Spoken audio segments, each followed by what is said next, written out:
Yeah, tutumba na. Hello guys! Magandang gabi. Ayan, galing kami kanina doon sa aming, may tanim na konting saging doon. Ayan, aming nakuha ito. Medyo magulang-gulang na naman na rin, kaya kinuha na ng mister ko. Ayan, butit hindi na itumba siya ng hangin, na malakas na hangin noong nakaraan.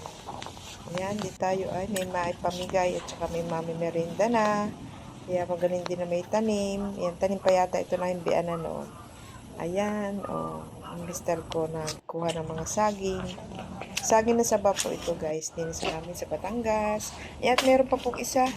Oh, baka mabagsakan ka. Payat lang arin ng konti. Oh, yan na, yan na, yan na. Na rin tibain. Ayan. Nakadalawa tayong kuwing ng saging na saba. Kaya taring isang are. Ayan, may mami merinda na tayo guys. At may nabigyan naman tayo doon sa malapit sa aming tabi.